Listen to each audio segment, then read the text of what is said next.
What up, everyone? It's your boy Soju, here on behalf of the Straight Chillin' Podcast, where we do weekly horror movie reviews. Today, I'm going to be doing our first horror video game review, and it's going to be for the 2017 platformer Little Nightmares. Now, to start things off, I would like to say that I would recommend playing through this game.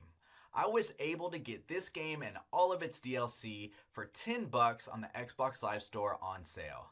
Even when it's not on sale, I think with all of the DLC and everything, the price point is maybe somewhere around $20, and even at that price point, I think it's a good game to play through. I also think it's a pretty good game for maybe kids getting into the horror genre as far as gaming goes. It's got a lot of great tension and a lot of horror aesthetic, but it doesn't have anything too hardcore like a lot of gore, so I do think it is a good recommend for kids. But before we get too far into it, I definitely want to drop that spoiler warning. Spoiler warning. So to start things off, I'd like to talk about some of the things I liked about this game first, the positives.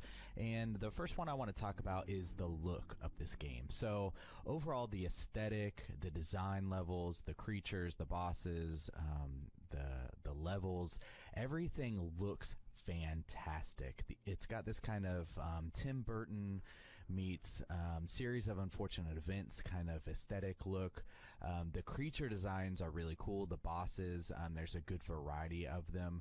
To start things off, you're a tiny on this huge ship, and that leads to like some really cool looking scenes. Sometimes you're just crawling up this gigantic chain, and you can kind of look off in the distance and see this huge boss, your upcoming boss that you're going to be dealing with in the upcoming level, and that's really cool. So just even like the sizes of everything being so small and just crawling up these cabinets and like crawling under beds that are humongous and things like that. Of course, the bosses are huge. So that's got a really cool feel to the game. Like I said, it's got that kind of Tim Burton look where sometimes it'll use these kind of bright colors, but even then they're like muted and everything's kind of grimy. But it also still has this kind of like cartoonish vibe where it's not like horrifying or anything. It's just kind of like really interesting, almost kind of to like a Del Toro kind of like creature design, where one guy, he's just got this like really like shorter kind of torso, but his arms are really long, and he's just got this really like grimy get up on, this like purple hat, but it's not like bright purple, it's like just really grimy looking. So just kind of designs like that are really cool. And then as you kind of work through, you start off kind of like in the bowels of the ship, so everything's kind of metallic looking, but then you go to different levels and you're like in a kitchen setting, and then at one point you're kind of like in a more residence kind of setting, and that's got this like kind of Asian aesthetic in it. Like one of the main characters kind of got this like geisha look to her. And so that's really cool. And all the while too, your main character has this, everything's dark and muted and grimy, but your main character has this bright yellow raincoat on, like Georgie in It, and that's just like really like soothing, pleasing. I don't know, with the kind of grimy backgrounds, it just really stands out. And she also carries a lighter around with her, and it just kind of gives off this warm glow. The lighting in this game is pretty fantastic. When it needs to be like super dark and creepy, it works really well. But then, it's got these really nice warm kind of lights too. That's just, I don't know. It looks very pleasing. This is a great looking game. Another positive is just kind of the story and kind of the mystery behind this game. So nobody talks in this game. There's no kind of dialogue or even any kind of written instruction. So everything's just kind of mysterious and implied, but you're able to kind of get a lot. You start off, like I said, just kind of in the bowels of the ship, and you deal with each one of these kind of bosses, a janitor, some cooks, just the passengers on this ship, and then the final boss is the geisha woman. And each time you kind of learn more and more about your setting, and it's this big ship in the middle of the ocean, and the whole premise is people are trying to eat you or eat like children on this ship. And like I said, they're super small, and all the adults and bosses are super huge and kind of distorted looking. The passengers and the cooks are just like really, really fat, and like, but not in just like in a weird saggy kind of way, and they're wearing like weird masks. And I mentioned the guy before, he's got the super long arms, so everything's super distorted.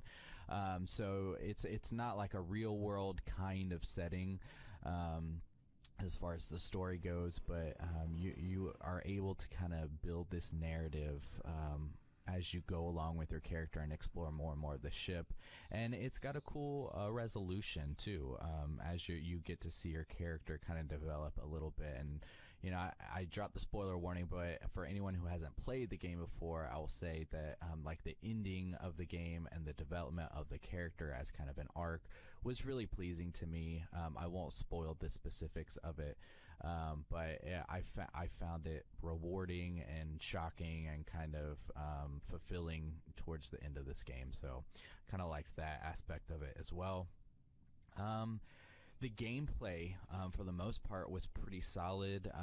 A lot of it kind of deals with the aesthetic as well, but like the level designs are really cool. The puzzles felt well developed.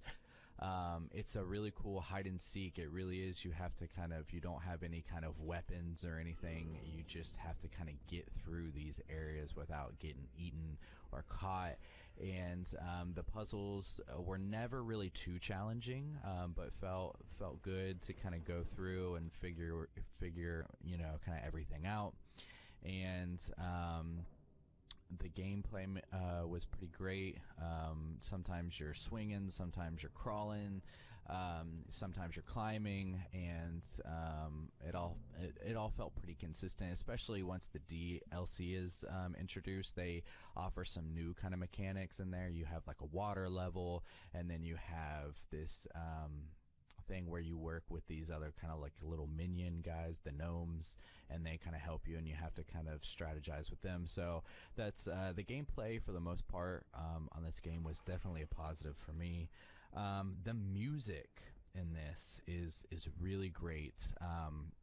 Kind of to go along with the gameplay, there's some real tension in this game, and the gameplay plays along to that, but also the music as well. There's this one point towards the end of the game where you're kind of dealing with the final boss, the geisha, and she's just kind of like, she's singing this song to herself, and it's just like so haunting.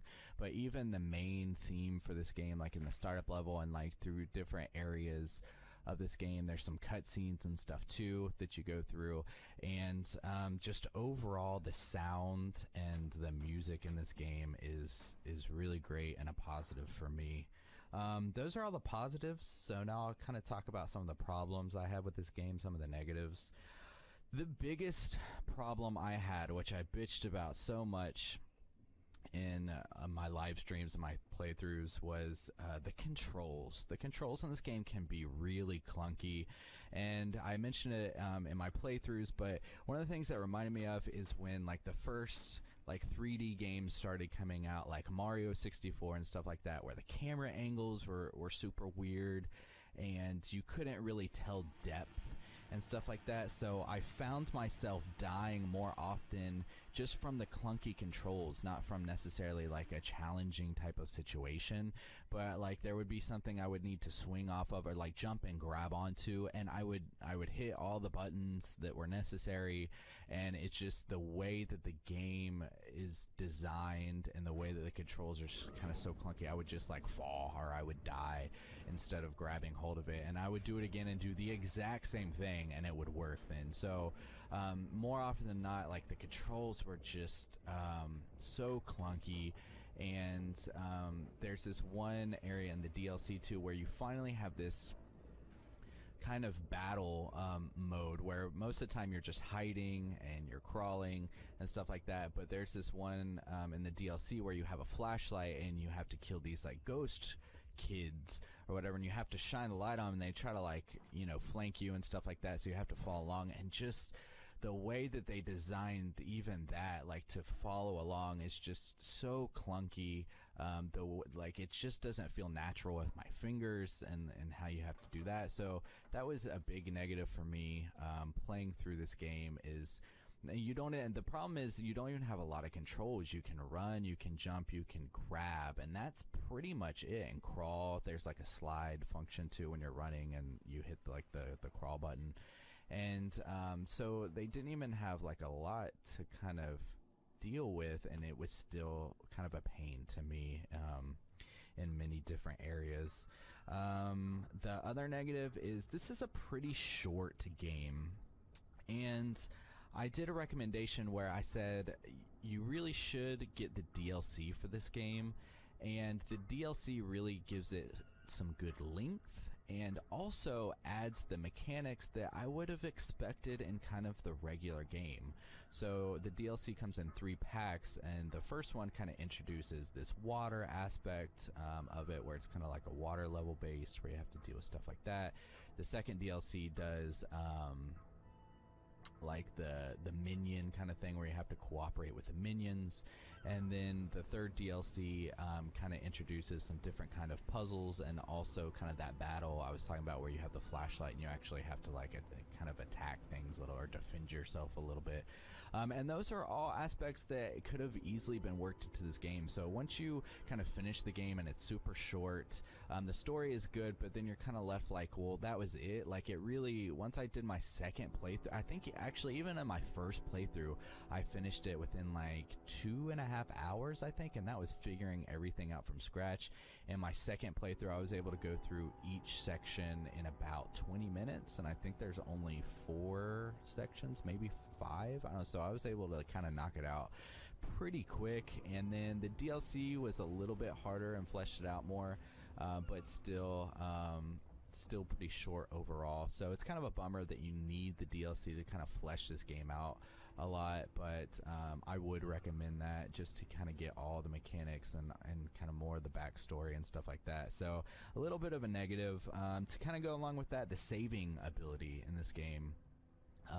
You can't manually save, and the game kind of saves for you, but it's not really clear when it's saving.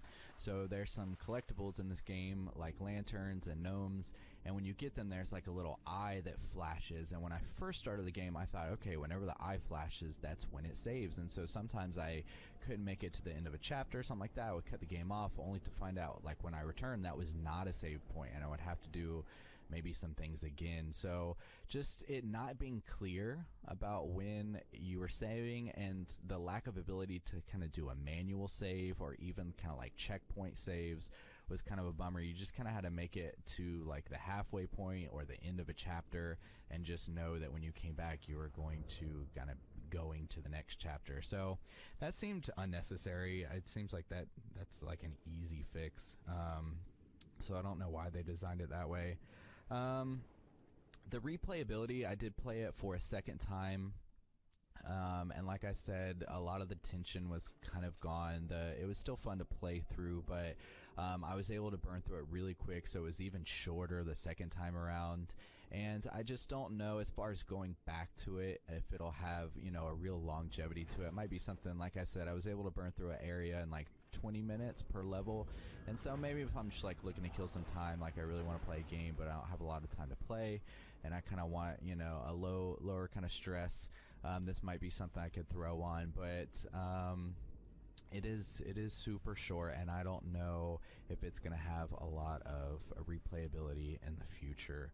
And the other negative, which it just depends on how you look at it. I did say this was a good game for kids, and kind of, I guess, a negative for me was there is a lack of gore, and sometimes it just kind of lacks it just kind of lacks some impact.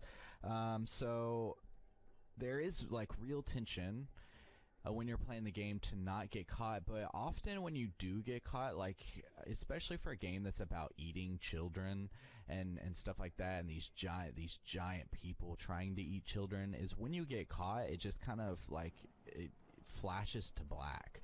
So you don't get like your head getting ripped off or eaten, or arms or anything like that. It always just kind of like fades out. So that's kind of a bummer a little bit. And then also too, on some of the boss scenes, like kills, like when you deal with the bosses, are great. The first one was the janitor was really great. The ending one with the geisha is really great, but some of them just kind of fizzle out and there's no real resolution. The cooks are one that kind of come to my mind, and there's a second DLC, The Hideaway, where it just kind of ends as well, where you don't really kind of get any kind of good resolution like you do with some of the bosses. But yeah, that's most of my thoughts on the game, so let's go ahead and get into the overall score. Even with some of the negatives, I'd still give this game a 3.5 out of 5. I had a lot of fun playing through it, and overall it looks fantastic. If you're interested in more of the gameplay, you can find some at youtube.com/straightchillingpodcast, where I have a full playthrough available. Also, if you're interested in more horror video gaming, you can check out our live Twitch stream every week at twitch.tv/straightchillingpodcast. If you've played through this game, let me know in the comments below, and definitely tune in next time for another horror video game review. And until next time, everyone, please don't forget to keep chillin'.